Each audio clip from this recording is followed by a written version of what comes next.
The Trump administration's defense secretary, former Marine Corps Gen. James Mattis, rolled out a new national defense strategy Friday that signals open preparations by U.S. imperialism for direct military confrontation with nuclear-armed Russia and China. Speaking at Johns Hopkins University in Maryland, Mattis made clear that the strategy, the first such document to be issued by the Pentagon in roughly a decade, represented an historic shift from the ostensible justification for U.S. global militarism for nearly 2 decades, the so-called war on terrorism.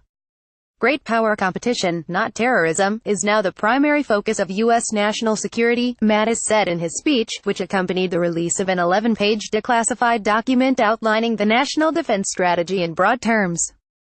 A lengthier classified version was submitted to the U.S. Congress, which includes the Pentagon's detailed proposals for a massive increase in military spending. Much of the document's language echoed terms used in the National Security Strategy document unveiled last month in a fascistic speech delivered by President Donald Trump. Mattis insisted that the U.S. was facing growing threat from revisionist powers as different as China and Russia, nations that seek to create a world consistent with their authoritarian models. The defense strategy goes on to accuse China of seeking Indo-Pacific regional hegemony in the near term and displacement of the United States to achieve global preeminence in the future. Russia, it charges, is attempting to achieve veto authority over nations on its periphery in terms of their governmental, economic, and diplomatic decisions, to shatter the North Atlantic Treaty Organization and change European and Middle East security and economic structures to its favor. China is a strategic competitor using predatory economics to intimidate its neighbors while militarizing features in the South China Sea, it states.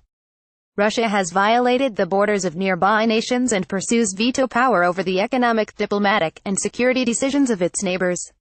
In what appeared to be a threat directed against both Russia and China, Mattis warned, "If you challenge us, it will be your longest and worst day." Both Moscow and Beijing issued statements condemning the U.S. defense strategy. A Chinese spokesman denounced the document as a return to a Cold War mentality. Russia's Foreign Minister Sergei Lavrov, meanwhile, told a United Nations press conference, "It is regrettable that instead of having a normal dialogue, instead of using the basis of international law, the U.S. is indeed striving to prove their leadership through such confrontational strategies and concepts." A government spokesman in Moscow characterized the document as imperialistic, like the national security strategy released last month. The defense strategy also singles out North Korea and Iran as rogue regimes, charging them with destabilizing regions through their pursuit of nuclear weapons or sponsorship of terrorism. It accuses Tehran of competing with its neighbors, asserting an arc of influence and instability while vying for regional hegemony. The document calls for the preparation for war across what it describes as 3 key regions: the Indo-Pacific, Europe, and the Middle East. The document also makes brief references to Latin America and Africa, asserting the necessity of U.S. imperialism striving for hegemony on both continents. It makes clear that these continents are arenas for the global great power struggle that forms the core of the strategy, asserting that a key aim in Africa is to limit the malign influence of non-African powers. What emerges clearly from the Pentagon document is a vision of U.S. imperialism besieged on all sides and in mortal danger of losing global dominance. It reflects the thinking among the cabal of retired and active duty generals that dominate the Trump administration's foreign policy that the past 16 years of unending wars in the Middle East and Central Asia have failed to further U.S. strategic interests, creating a series of debacles, while grinding down the U.S. military. Today, we are emerging from a period of strategic atrophy, aware that our competitive military advantage has been eroding, the document states. We are facing increased global disorder, characterized by decline in the long-standing rules-based international order, creating a security environment more complex and volatile than any we have experienced in recent memory. Interstate strategic competition, not terrorism, is now the primary concern in U.S. national security. The Pentagon's aim, according to the defense strategy, is to ensure that the U.S. remains the preeminent military power in the world, able to ensure the balance of power remains in our favor, advance an international order that is most conducive to our security and prosperity, and preserve access to markets.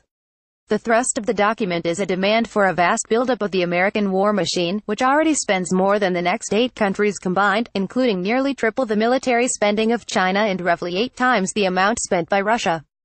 A failure to implement the huge military spending increases that the Pentagon is demanding. The Trump White House has called for a $54 billion increase in the military budget, while congressional leaders have suggested an even bigger hike will result in decreasing U.S.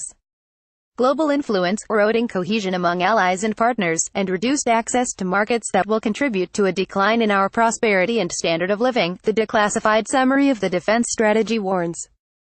Despite having siphoned trillions of dollars out of the U.S. economy to pay for the past 16 years of war, Mattis and the defense strategy present the American military as an institution that has been virtually starved of resources, unable to meet readiness, procurement, and modernization requirements.